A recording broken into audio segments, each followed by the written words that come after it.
Kantara chapter 1. Kantara ಅಂತಂದರೆ ತುಂಬ ರಹಸ್ಯಗಳನ್ನು ಹೊಂದಿರುವಂಥ ಕಾಡು ಅಥವಾ ತುಂಬ ಮಿಸ್ಟ್ರಿಗಳು ಇರುವಂಥ ಕಾಡು ಅಂತ. ಆ್ಯಂಡ್ ಈ ಸಿನಿಮಾ ತನ್ನ ಕಥೆಯಲ್ಲಿ ಮಾತ್ರ ಅಲ್ಲದೆ ಹೊರಗಡೆ ತಮ್ಮ ಶೂಟಿಂಗ್ನಲ್ಲೂ ಸಹ ತಮ್ಮ ಅಪ್ಡೇಟ್ಗಳಲ್ಲೂ ಸಹ ಆ ಮಿಸ್ಟ್ರಿಯನ್ನು ಕಾಪಾಡಿಕೊಂಡಿತ್ತು. ಲೈಕ್ ಲಿಟ್ರಲಿ ಏನಂದರೆ ಏನೂ ಹೊರಗೆ ಬಂದಿರಲಿಲ್ಲ. ಈವನ್ ಯಾರ್ಯಾರು ಯಾವ್ಯಾವ ಪಾತ್ರಗಳನ್ನು ಮಾಡ್ತಾ ಇದ್ದಾರೆ ಅನ್ನೋದು ಕೂಡ ಆ ಲೆವೆಲ್ನ ಒಂದು suspense which should be appreciated. But unfortunately ಒಂದಷ್ಟು ವಿಷಯಗಳು, ಘಟನೆಗಳು, ಕಾಂಟ್ರವರ್ಸೀಸ್ ಈ ಥರದವುಗಳು ಸಿನಿಮಾದ ಸುತ್ತ ನಡೆದ್ವು.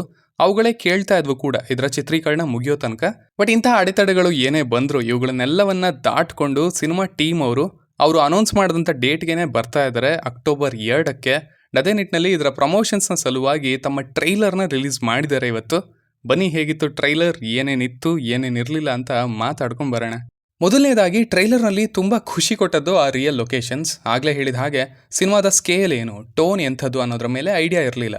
ಅಫ್ಕೋರ್ಸ್ ಕಾಡು, ಆಚರಣೆಗಳು, ಹಿಂದಿನ ಕಾಲ ಈ ಥರದವೆಲ್ಲ ಗೊತ್ತಿದ್ರು ಕೂಡ ವಿಜುವಲಿ ಸಿನಿಮಾ ಹೇಗೆ ಕಾಣುತ್ತೆ, ಅದೇ ರೀತಿಯ ಒಂದು ವೈಬನ್ನು ಮೇಂಟೈನ್ ಮಾಡಿರ್ತಾರ ಅಥವಾ ಈ ಸ್ಕೇಲ್ ಅನ್ನೋದು ಡಾಮಿನೇಟ್ ಮಾಡಿಬಿಡುತ್ತಾ ಅನ್ನೋ ಸಣ್ಣ ಕುತೂಹಲ ಇತ್ತು.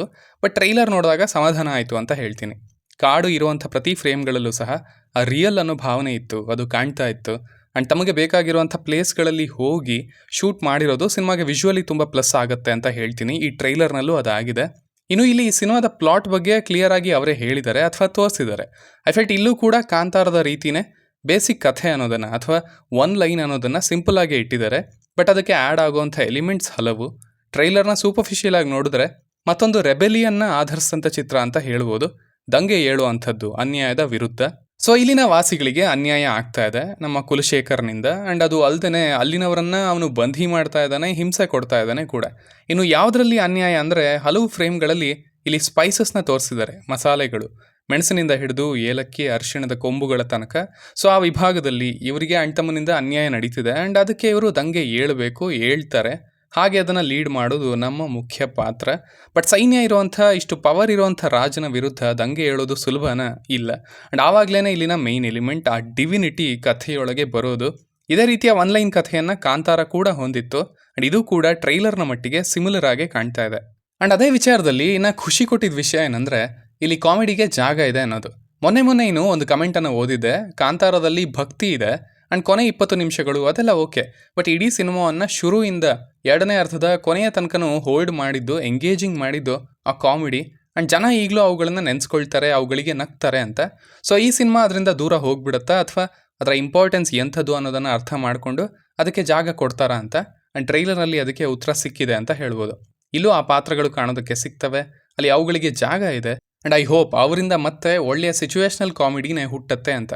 ಇನ್ನು ದ ಮಿಸ್ಟ್ರಿ ಎಲಿಮೆಂಟ್ಸ್ ಹಾಗೇನೆ ಕಾಮಿಡಿಯಾಗೆ ನಡೆಯುವಂಥ ಕಥೆಯಲ್ಲಿ ಮಧ್ಯೆ ಮಧ್ಯೆ ಒಂದು ಸಣ್ಣ ಝಲಕ್ ಕೊಟ್ಟಿದ್ರು. ಆ್ಯಂಡ್ ಥಿಯೇಟರ್ನಲ್ಲಿ ಮಜಾ ಕೊಟ್ಟಿದ್ದು ಅವೇನೆ, ಒಂದೇ ಸಾರಿಗೆ ಅದೇ ಝಲ್ ಅನ್ನೋ ಹಾಗೆ. ಸೊ ಅದೇ ರೀತಿಯ ಎಲಿಮೆಂಟ್ ಇಲ್ಲೂ ಕಾಣ್ತಾ ಇದೆ. ಆ ಕಾಂತಾರದ ಕಡೆ ಹೋಗಬೇಡಿ, ಅಲ್ಲಿ ಬ್ರಹ್ಮರಾಕ್ಷಸ ಇದೆ ಅನ್ನೋ ಥರದ ಒಂದು ಡೈಲಾಗ್ ಬರುತ್ತೆ. ಆ್ಯಂಡ್ ಜನಗಳ ಕಾಲುಗಳು ನಡುಗ್ತಾ ಇರೋವಂಥ ಫ್ರೇಮನ್ನು ಕೂಡ ತೋರಿಸಿದ್ದಾರೆ. ಸೊ ಈ ಸಾರಿ ಕಾಡು ಆ್ಯಂಡ್ ಅಲ್ಲಿನ ಮಿಸ್ಟ್ರಿಗಳು ಅನ್ನೋದು ಸ್ವಲ್ಪ ಜಾಸ್ತಿನೇ ಇರುತ್ತೆ ಅಂತ ಅಂದ್ಕೊಳ್ತೀನಿ. ಆ್ಯಂಡ್ ಈ ಫ್ರೇಮ್ಗಳು ಕೂಡ ಆಶ್ಚರ್ಯಪಡಿಸಿದ್ವು.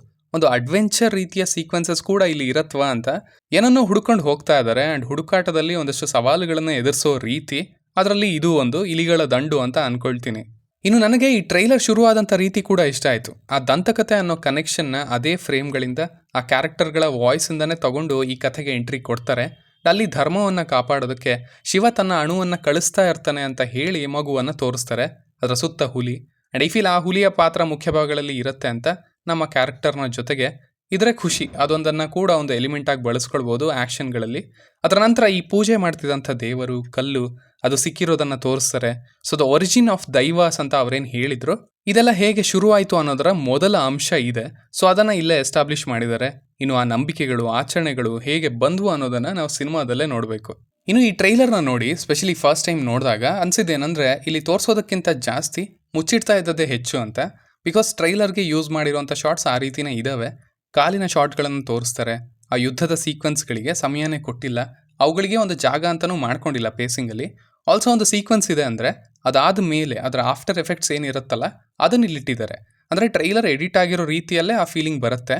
ನಾರ್ಮಲಿ ನಿಮ್ಮ ಹತ್ರ 2 ಮೇನ್ ಸೀಕ್ವೆನ್ಸಸ್ ಇದ್ದಾವೆ ಅಂದರೆ ಅವುಗಳಿಂದ ಅಟ್ಲೀಸ್ಟ್ ಒಂದು 30 ಸೆಕೆಂಡ್ ಕವರ್ ಆಗಬೇಕು ಅನ್ನೋ ರೀತಿ ಪ್ರಯತ್ನ ಪಡ್ತಾರೆ ದೊಡ್ಡ ಸಿನಿಮಾಗಳಲ್ಲಿ.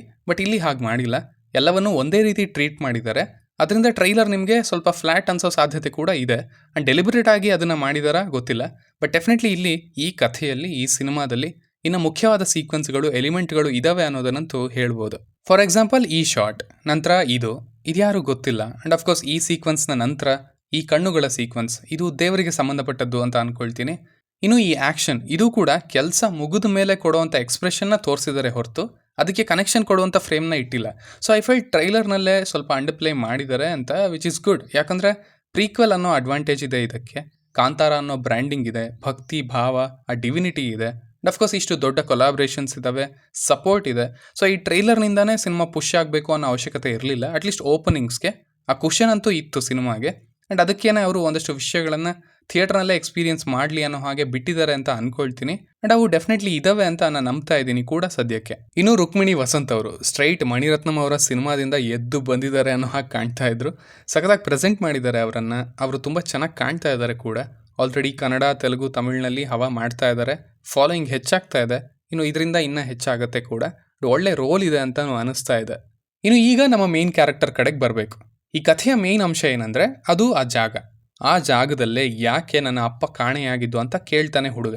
ಸೊ ಅದಕ್ಕೊಂದು ಕಾರಣ ಅಂತ ಇಲ್ಲಿ ಕೊಡ್ತಾರೆ ಅಂತ ಅನ್ಕೊಳ್ತಾ ಇದ್ದೀನಿ ಈ ಕಥೆಯಿಂದ. ಶಿವನ ಅಂಶ ಒಂದು ಭೂಮಿಗೆ ಬೀಳುತ್ತೆ ಅನ್ನೋ ರೀತಿ ಇಲ್ಲಿ ತೋರಿಸಿದ್ದಾರೆ, ಒಂದು ಧೂಮಕೇತು ಅಪ್ಪಳಿಸ್ತಿರೋದನ್ನ. ಸೊ ಅದೇ ಜಾಗ ಇದು ಆಗಿರ್ಬೋದು. ನಂತರ ಅಲ್ಲೊಂದು ಬಾವಿ ಇದೆ ಅನ್ನೋ ರೀತಿ ತೋರಿಸಿದ್ದಾರೆ. ಶಿವ ಈಗಲೂ ಅಲ್ಲೇ ಇದ್ದಾನೆ ಅನ್ನೋ ರೀತಿ ಹೇಳ್ತಾರೆ.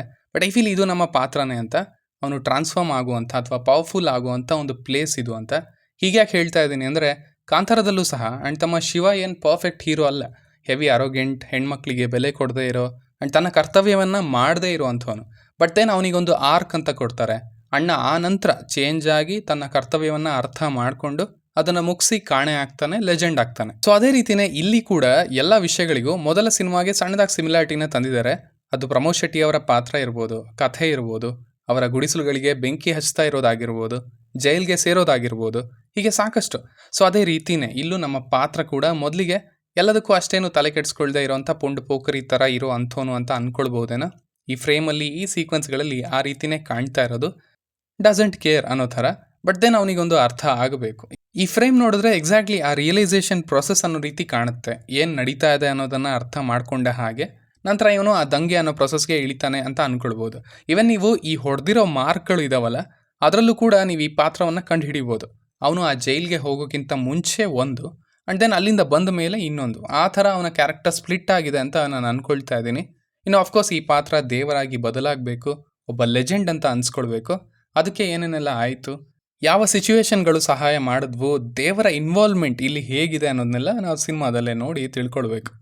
ಸೊ ಮೊದಲಿಂದನೂ ನಾನಿಲ್ಲಿ ಎದುರು ನೋಡ್ತಾ ಇದ್ದದ್ದು ಇಲ್ಲಿನ ಆ್ಯಕ್ಷನ್ ಸೀಕ್ವೆನ್ಸಸ್ಗೆ. ಸ್ಪೆಷಲಿ 47 ದಿನಗಳ ಕಾಲ ಒಂದು ಆ್ಯಕ್ಷನ್ ಸೀಕ್ವೆನ್ಸ್ನ ಶೂಟ್ ಮಾಡಿದಾರೋ ಅಂಥದ್ದು. ಆ್ಯಂಡ್ ದೆನ್ ಎಕ್ಸಾಕ್ಟ್ ಸ್ಕೇಲ್ ಅನ್ನೋದು ಅಲ್ಲಿ ಗೊತ್ತಾಗುತ್ತೆ.